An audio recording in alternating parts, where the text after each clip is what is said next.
अगर इबादत में दम है, अगर इबादत में दम है तो मस्जिद को हिला कर दिखा, नहीं तो आ मेरे साथ पी, फिर मस्जिद को हिलता हुआ देख। एक शराबी ने खुदा से ये दुआ मांगी कि हर एक समुंदर शराब हो जाए, खुदा करे कि तू बेनकाब हो जाए।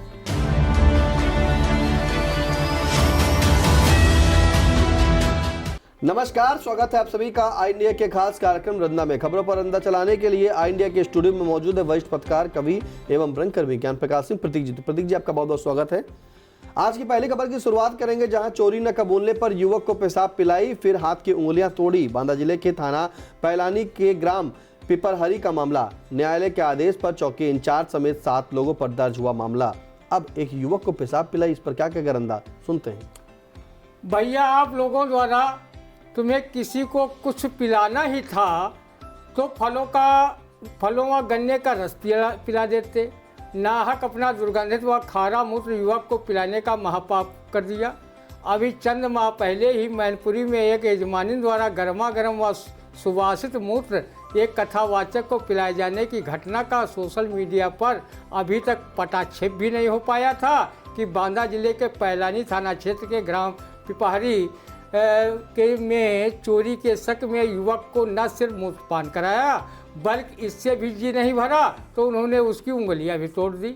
ऐसे अमानवीय विचार के लोगों में कानून का अगर कोई भय होता तो ऐसी घृणित घटना को जन्म ही नहीं देते। अगर ऐसे तत्वों पर पुलिस ने कठोरतम कार्रवाई नहीं की तो यही लोग फैसला ऑन द स्पॉट करने का फार्मूला अपनाने लगेंगे। इससे समाज में अराजक माहौल बनेगा।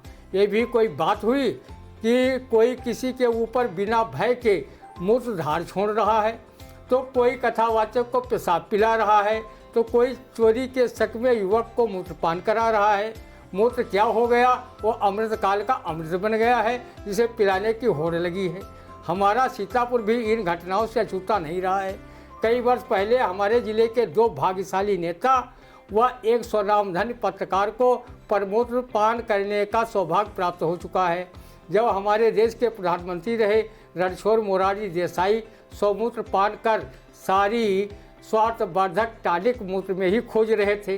गोमूत्र पान करना तो आयुर्वेद भी बता रहा है। बाबा रामदेव सहित न जाने कितने लोग गौमूत्र शीशियों में भरकर बिक्री कर रहे हैं। अगर कहीं पता चल जाए कि गौमूत्र से अधिक मानव मूत्र मुफीद है तो स्वास्थ्य के लिए मानव मूत्र की डिमांड बढ़ जाएगी। रंदा जैसे लोगों को तो मूत्र की मात्रा बढ़ाने के लिए शक्कर के शरबत का सहारा लेना पड़ेगा। अगर भैया मूत्रपान की जगह फलों का रस न पिला सको तो योगी राज में जिन गांव में पाठशाला नहीं है वहां मसाला पहुंच चुकी है, वो भी बाबा का चरणोदक प्रसाद मानकर पिलवा दो। मदिरा प्रेमी आपको इस महाठंड में दुआएं देंगे।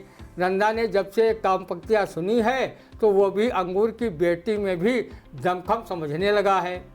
अगर इबादत में दम है, अगर इबादत में दम है तो मस्जिद को हिला कर दिखा, नहीं तो आ मेरे साथ पी, फिर मस्जिद को हिलता हुआ देख।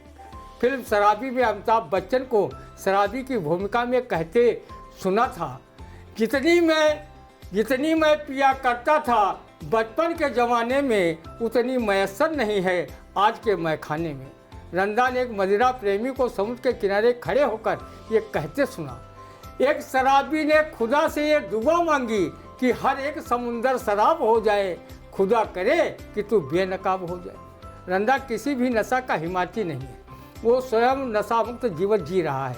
रंदा ने योगी सरकार से मांग की है कि मानव मूत्र पान कराने वालों को कठोर कार्रवाई की जाए ताकि ऐसी अमानवीय घटनाएं समाज में न घटे। बिल्कुल, रंदा ने योगी सरकार से मांग की है कि जिसने ये घटना यानी कि ऐसा एक गंदा काम किया जहां पर इसने मानव मूत्र पिला दिया है और इसके ऊपर जो है विरुद्ध कठोर से कठोर कार्रवाई होनी चाहिए। फिलहाल पुलिस पर तो कार्रवाई हो गई, लेकिन आखिरकार ऐसी जो घटनाएं अगर सामने आती रहेंगी तो समाज में क्या होगा। फिलहाल अगली खबर की शुरुआत करते हैं, जहां तंबाकू, बीड़ी, सिगरेट 1 फरवरी से होंगे महंगे, जीएसटी के अतिरिक्त लगेगा टैक्स। लो भैया, अब तो तंबाकू, बीड़ी, सिगरेट सब महंगी होने जा रही है। अब फिर जो पीते हैं उनके लिए क्या होगा, सुनते हैं रंदा। फरवरी से क्यों, आज से और अभी से उन पर दुनिया भर के टैक्स क्यों नहीं थोप देते। कि इन जानलेवा मादक पदार्थों का सेवन करने वाले, उत्पादन करने वाले 100 बार ऐसा करने पर मजबूर हो जाए।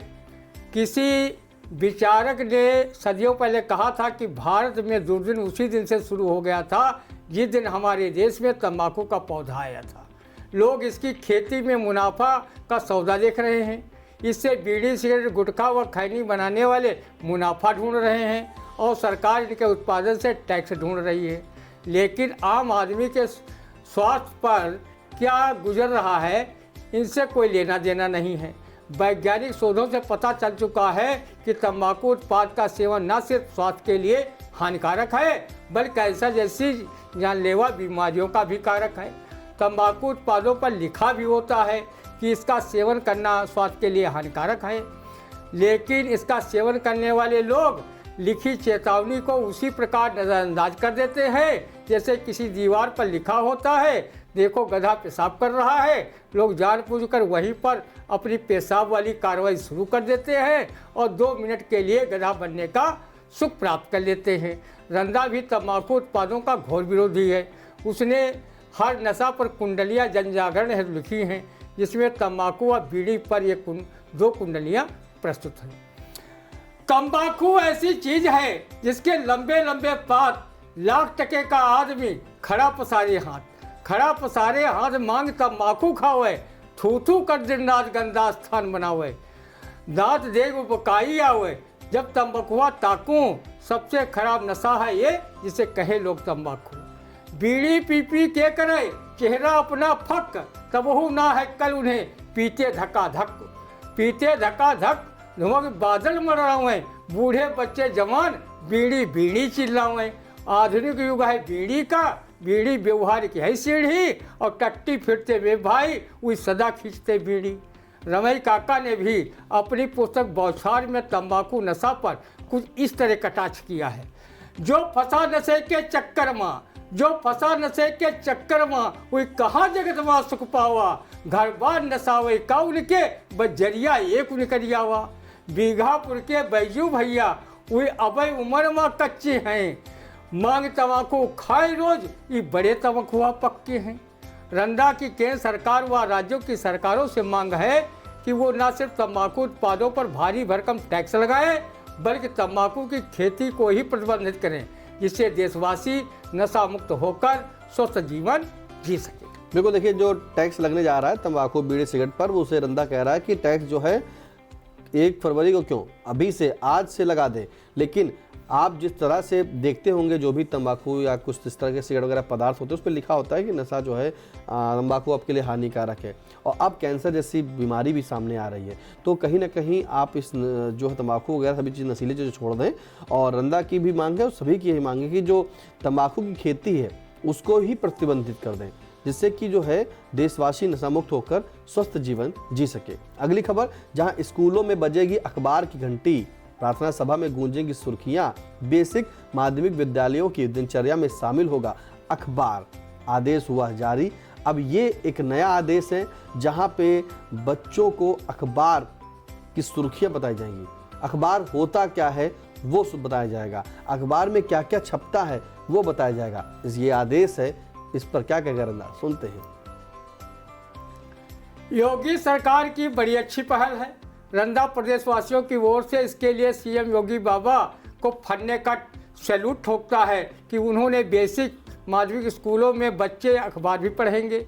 रंदा जानना चाहता है कि जो अखबार बच्चे पढ़ेंगे वो गोदी मीडिया से जुड़े होंगे, उनमें सिर्फ शासन प्रशासन का गुणगान होगा या फिर जनता से जुड़ी ज्वलंत समस्याएं भी बच्चों को अखबार के माध्यम से पढ़ाई जाएंगी।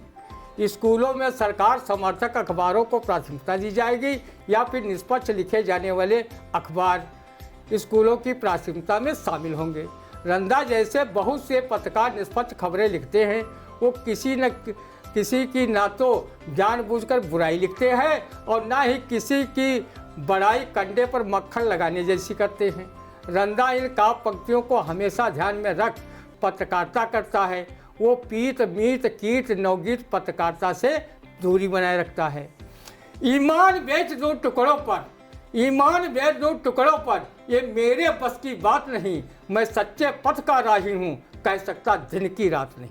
रंदा का मानना है जो अखबार जनता का दुख दर्द लिखने के बजाय सिर्फ निहित स्वार्थ में भ्रष्टाचारी कदाचारी नेताओं व अधिकारियों की चापलूसी लिखते हैं, ऐसे पत्रकारों के लिए वरिष्ठ पत्रकार एवं कवि पद्मकांत शर्मा प्रभात का यह मुक्तक सुनाना उचित रहेगा। डर जाए जो आतंक से वो पत्रकार नहीं है, डर जाए जो आतंक से वो पत्रकार नहीं है, सड़के जो सत्य से वो कलमकार नहीं है, जनता के दुख दर्द को जो लिख नहीं पाया वो कुछ भी हो लेकिन अखबार नहीं है। रंदा हमेशा उन पत्रकारों व अखबारों का सम्मान करता है जो भांट और भोंपू की भूमिका में नहीं है और जो हैं उनके लिए वरिष्ठ IPS अधिकारी अखिलेश कुमार निगम की ये काव्य पंक्तियाँ समर्पित करता है। भाट और भोंपू बने दर दर घूमे आज, चंगू मंगू हो चले पत्रकार महाराज। पत्रकार महाराज रोब है इनकी न्यारी, पत्रकारिता छाण करें सच में बटमारी। असहायों पर रोब सबल की ठकुर सुहाती, लुप्त हुआ आदर्श हाय कुछ लाज नाती। अगर पीठ पत्रकारिता का चलन न बढ़ गया होता तो कवि अरुणेश मिश्र को ये पंक्तियाँ क्यों लिखनी पड़ती। सड़कें जो बार बार उसे सरकार कहते हैं, सड़कें जो बार बार उसे सरकार कहते हैं, अखरे जो बार बार उसे अखबार कहते हैं, समाचारों को बेचकर खरीद ले जो कार उसे पत्रकार कहते हैं। किसी शायर ने भी लिखा है, बड़ा जालिम है अखबार का मुलाजिम भी, बड़ा जालिम है अखबार का मुलाजिम भी, खुद में तो खबर है पर दूसरों की लिखता है। स्कूलों में अखबार पढ़ने की पहल जो की गई है उसकी प्रशंसा की जानी चाहिए। रंदा जब तक सरकार की इस अच्छी पहल से संतुष्ट नहीं हो लेगा तब तक वो कवि रजनीश मिश्र का ये मुक्तक सुनाने के लिए मजबूर होता रहेगा। सुलगती आग में जो लोग घी का काम करते हैं, सुलगती आग में जो लोग घी का काम करते हैं, रोटियां स्वार्थ की कैसे सिके ये व्यायाम करते हैं। भूमिका मीडिया की भी बहुत अच्छी नहीं रहती, निरर्थक बिंदुओं पर बात आठों याम करते हैं। बिल्कुल, सुलगती आग में जो लोग घी का काम करते हैं, रोटियां स्वार्थ की कैसे सिके ये व्यायाम करते हैं। भूमिका मीडिया की भी बहुत अच्छी नहीं रहती, निरर्थक बिंदुओं पर बात आठों याम करते हैं। जिस तरह से CM योगी आदित्यनाथ की पहल है कि अब विद्यालयों में जो है बच्चों को अखबार पढ़ाया जाएगा, अखबार की सुर्खियां बताई जाएंगी, अखबार होता क्या है वो बताया जाएगा, तो रंदा कहता है कि ये अच्छी पहल है, इसकी प्रशंसा की है, लेकिन क्या इन जो अखबार बच्चों को पढ़ाया जाएगा क्या उसमें जनता की समस्याएं होंगी या फिर सरकार का गुणगान।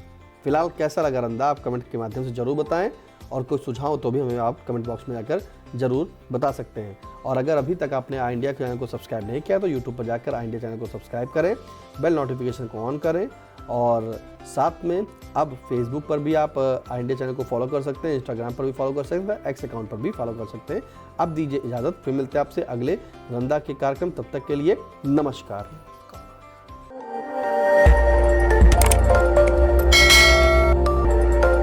खबर आपकी, नजर हमारी। देखते रहिए आई इंडिया।